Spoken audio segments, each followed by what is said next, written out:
How do you plan ahead? Hello, episode 281 of the Marketing for Owners podcast with me, John Butt. You've just finished your Christmas.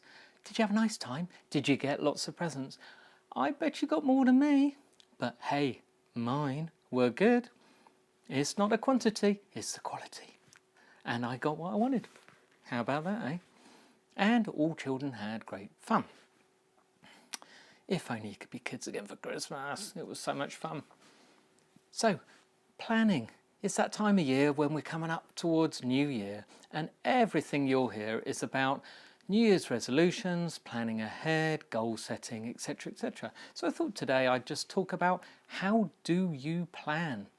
Now, I'm going to assume that you do plan because you need to be. One of the traits, I've read lots and lots about successful people. It is very, very, very helpful to read and be inspired by successful people. Don't get envious of what they've done. Don't think, oh, I can't do that. They all started somewhere, but they have certain traits, certain little attitudes, certain qualities, and you probably have these. Now, one of them, and I've never seen anything else, is that successful people not only have goals, but they have written goals and they have a specific system for achieving goals and for tracking goals and for coming up with new goals. So that's the thing I would love, is for you to get more interested in planning. But how do you do it? I can only tell you how I do it, and trust me, I've tried lots and lots of ways, and I've read lots of books on it, and I've heard lots of advice podcasts and other things from people far smarter than me on how to do it.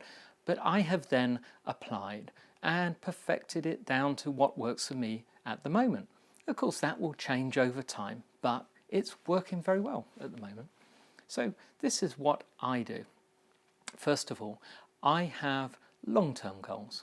So I know what I want in life, and I mean long term, for the rest of my life. And no, it's not to be a millionaire, to have £1 million, to win the lottery, anything like that. They're very specific. And so, for instance, in money, I would like to be able to earn more than I need for spending. Now, that's not very specific, because how can I know how much that will be? I don't have expensive tastes. I've had a boat, I've had new cars, I've had a home abroad, but I don't need palaces and super yachts and things like that. I know what I need, and as long as the amount I earn is more than goes out, so therefore it continues to grow, and whether I'm working or not, by the way, then that's good enough for me. Also, I want my children to be proud of me and to remember me for making a difference in lives of others. Things like that. There are a couple others, you'd be bored with them, but that's lifetime goals. Now, then I work back to 3 years. So what would I need, where would I need to be in 3 years' time to get towards those lifetime goals? Sorry, I've got itchy nose there. But so I can write down 5 specific goals. Now, personally, I only record business goals.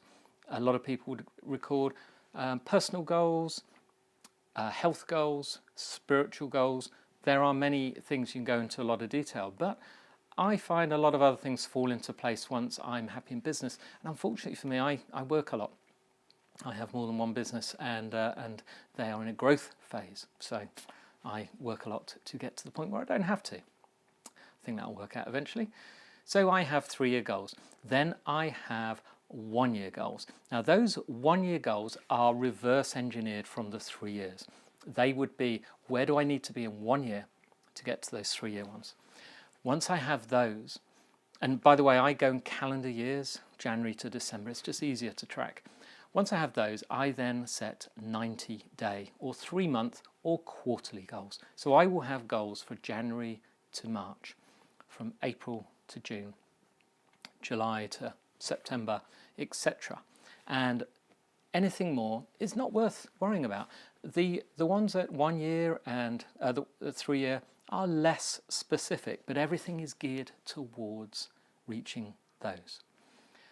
Then I write down one major project per month. So for a quarter, there's 3 months, 90 days, 3 months, yeah? So one major project per month. Some of these projects may take 2 weeks.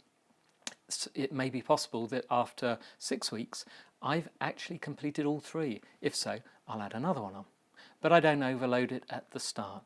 Now, these are business, these are major projects. They could be anything, a new line of products. For instance, in our fire safety business, we're adding a full range of fire alarm products because customers have demanded it and we've finally given in. And it's a major addition. Needs a lot of marketing, a lot of updates, stockroom, investment, etc. But that's a major project. That will be made up of lots of little mini projects, getting them onto the website, sourcing suppliers, finding room in the stock in the warehouse, etc. But that's a major project that then gets broken down into the tasks that other people can manage.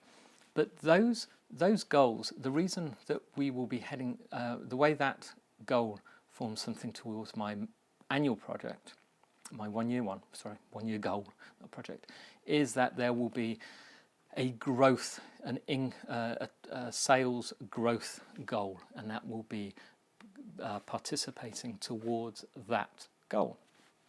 That's how it fits in. Now, I would have a list of projects as long as my arm. They are on a hidden list, so they don't overwhelm me every day. And those major ones are taken from that. At the end of those 90 days, I will find more major projects and take them from that list.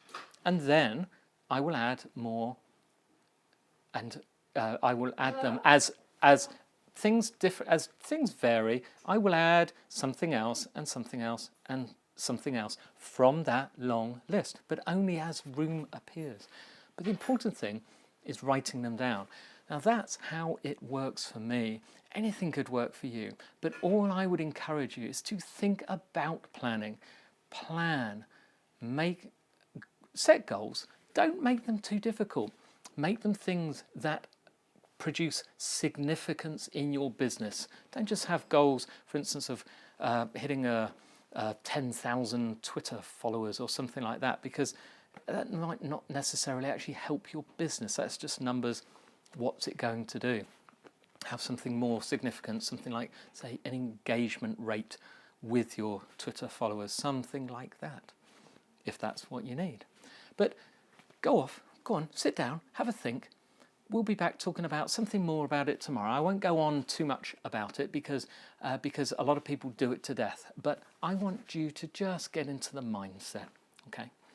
Now, this is Monday, so it's time for a book for the week. Yes, it's the holiday season, but it's no different. Today I've got a book by a British author, a lady called Dee Blick. That's D-E-E Blick, B-L-I-C-K. Now the full title is The Ultimate Small Business Marketing Guide. The reason I like this book is, and by the way, I have read this book twice. I have hardback copies, I have Kindle copies, and I have an Audible copy.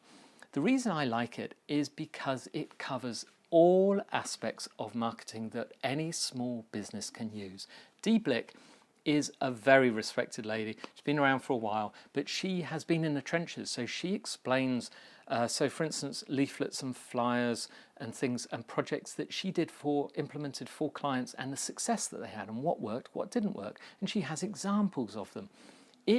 It's like an instructional course on business marketing, in the same way that duct tape marketing is also one, but duct tape marketing is more online than this one. This one covers all aspects of offline. It's thorough. It's very, very digestible, chapter by chapter. It's got to be the best. Well, I don't know how much it costs, like $10. Got to be one of the best $10 you have. You should have it, and you should make sure quite a few of your staff read it. Go read, see what you think. Now, if you'd like to get this book for free, here's an idea, then please go to iTunes, look for the Marketing for Owners podcast, and give an honest review on iTunes, a rating, a review. Love it if it's 5 stars, a lot of them are, but I don't mind. I need it to be honest. I like feedback. Once you've done that, if you go back to the website, my website at marketingforowners.com free book, then we have a little prize for you. Go see what it says. In fact, possibly go to the page first, marketingforowners.com/free book. Go see what that says, then go off to iTunes, give your rating. The links are all there. You'll find it's a good idea and you can get that book for free. I'll speak to you tomorrow.